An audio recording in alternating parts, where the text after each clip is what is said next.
Psychological problem यानी कि जहनी मर्ज या नफ्सियाती मर्ज, अगर कोई ऐसी नफ्सियाती मर्ज होता है तो सबसे पहले आप साइकेट्रिक से कंसल्ट करते हैं। लेकिन अक्सर लोग चाहते हैं कि हम साइकेट्रिक के पास ना जाएं, होम्योपैथिक ट्रीटमेंट करें। तो इससे रिलेटेड मुझसे अक्सर लोग क्वेश्चन पूछते हैं, क्या होम्योपैथिक में इससे रिलेटेड जो है आपके यहाँ ट्रीटमेंट मौजूद है या नहीं है, यानी कि होम्योपैथिक में आप जहनी मर्ज या नफ्सियाती मर्ज का इलाज करते हैं कि नहीं करते। तो इसी से रिलेटेड आज हम इस वीडियो में आगाही फराहम करेंगे ताकि आपको पता चल सके कि हम किस लिहाज से, किस तरह से होम्योपैथिक ट्रीटमेंट करते हैं जहनी मर्ज में। बिस्मिल्लाहिर्रहमानिर्रहीम, अस्सलाम वालेकुम एवरीवन, कैसे हैं आप सब? उम्मीद करती हूँ आप सब खैरियत से होंगे। मैं हूँ homeopathic medicine consultant doctor Salma वजाहत।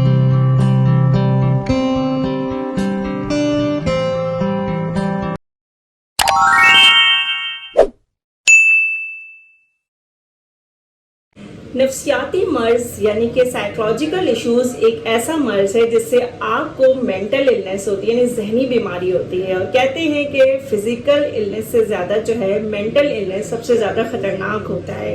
यानी कि जितना आप जिस्मानी बीमारी में मुब्तला होते हैं उससे कई गुना जो है दिमागी मर्ज जो है वो बहुत ज़्यादा खतरनाक होता है।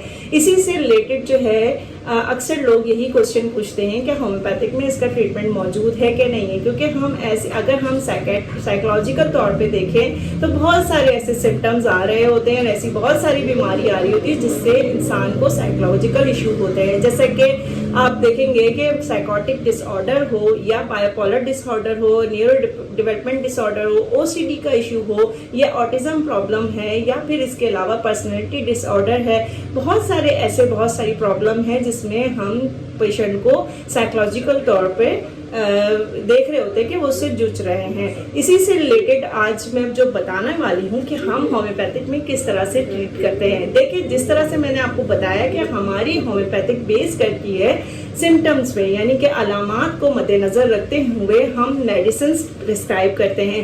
हमने देखना होता है कि हम हमारे पेशेंट में कौन से ऐसे अलामात आ रहे हैं, चाहे वो जिस्मानी अलामात हो चाहे वो मेंटली यानी कि दिमागी अलामात हो। तो हम दोनों को मद्देनज़र रखते हुए पेशेंट को जो है मेडिसिन प्रिस्क्राइब करते हैं।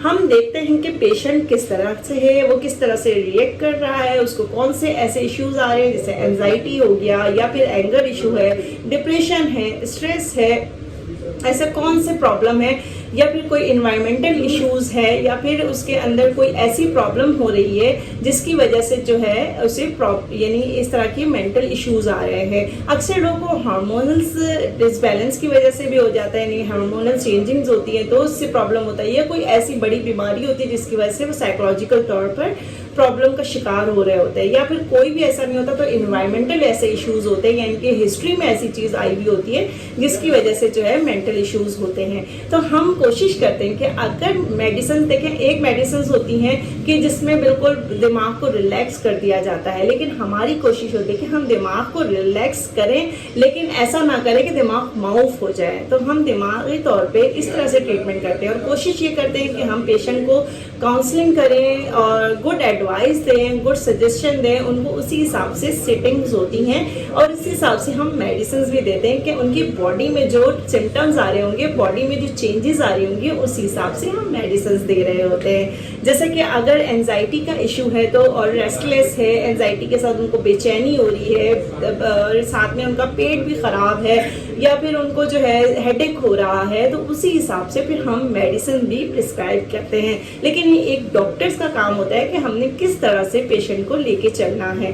तो इसी चीज़ से अगर एक सबसे बड़ी बीमारी होती है स्किज़ोफ्रेनिया, यानी साइकोटिक डिसऑर्डर होता है स्किज़ोफ्रेनिया, जिसमें सुसाइडल इश्यूज बहुत ज़्यादा होता है। किसी को ऐसा होता है कि खुद को मारने की चाहत होती है, किसी को ऐसा होता है किसी और को मारने की चाहत होती है, या फिर बहुत ज़्यादा किसी चीज़ से डर लगता है। ये सारे अलामात आ रहे होते हैं, या किसी चीज़ से डरते हैं या अचानक सोकर उठने से खौफजदा हो जाते हैं। तो बहुत सारी चीज़ें ऐसी होती है जिसको हम मद्देनज़र रखते हैं, यानी कि एक स्किज़ोफ्रेनिया को लेके हम नहीं चलते हैं, हम उसके अलामात को लेके चल रहे होते हैं। इसी तरह ऑटिज़म के बच्चे हैं, ऑटिज़म के बच्चों में जो अलामात आ रही थी, स्पीच डिले हो गई, वॉक डिले हो गया, यानी कि वॉक नहीं कर पा रहे, स्पीच नहीं कर पा रहे, या फिर उनका जो बिहेवियर है वो चेंज हो रहा है, उसी हिसाब से हम पेशेंट को मेडिसिन देते हैं, बच्चे को ट्रीट कर रहे होते हैं। और यही सारी ऐसी जैसे एंजाइटी में रेस्टलेस है उसी हिसाब से हम कर रहे होते हैं। और बहुत ज़्यादा पेशेंट डिप्रेशन में जा रहा है, स्ट्रेस में जा रहा है, उसमें हेडेक भी हो रहा है, तो उसी हिसाब से हम पेशेंट को मेडिसिन देते हैं।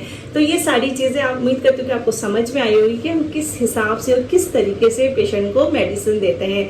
हमारे यहाँ जो मुख्तलिफ पोटेंसीज होती हैं, मुख्तलिफ पोटेंसीज के हिसाब से ही होता है। जाहिर बात है हम देखते हैं कि पेशेंट क्रॉनिक कंडीशन में यानी कि बहुत ज़्यादा पुराने मर्ज में मुब्तला है, या फिर अभी नई नई इनके साथ जो है ये प्रॉब्लम शुरू हुई है। अच्छा, इसमें ये भी एक चीज़ देखते हैं जिसको बहुत ज़्यादा डिप्रेशन होता है, एंजाइटी होती है, तो उनको नींद नहीं आ रही होती है, या फिर डायबिटिक पेशेंट होते हैं, या ब्लड प्रेशर का मर्ज होता है, या थायराइड का इशू होता है। तो ये सारी चीज़ें हमें देखनी होती है, फिर उस हिसाब से ये मरीज़ को मेडिसिन देते हैं हम। अच्छा, एक और चीज़ होती है कि पेशेंट को मेमोरी रिकॉल हो रही होती है, या फिर पेशेंट बहुत ज़्यादा गुस्से में होता है, या फिर पेशेंट जो है बहुत चीज़ें भूल रहा होता है, पेशेंट की मेमोरी बिल्कुल ख़त्म हो रही होती है, उसकी भी हम आराम से मेडिसिन देते हैं, जो बहुत ही अच्छी मेडिसिन होती हैं। तो उम्मीद करती हूँ कि ये वीडियो आपको अच्छे से समझ आ गई होगी और मेरी बात भी समझ में आ गई होगी। इसी से रिलेटेड आपने कोई भी क्वेश्चन मुझसे पूछना हो मुझसे पूछ सकते हैं। अपना बहुत ख्याल रखिएगा, सेहत का ख्याल रखिएगा। अल्लाह हाफिज़।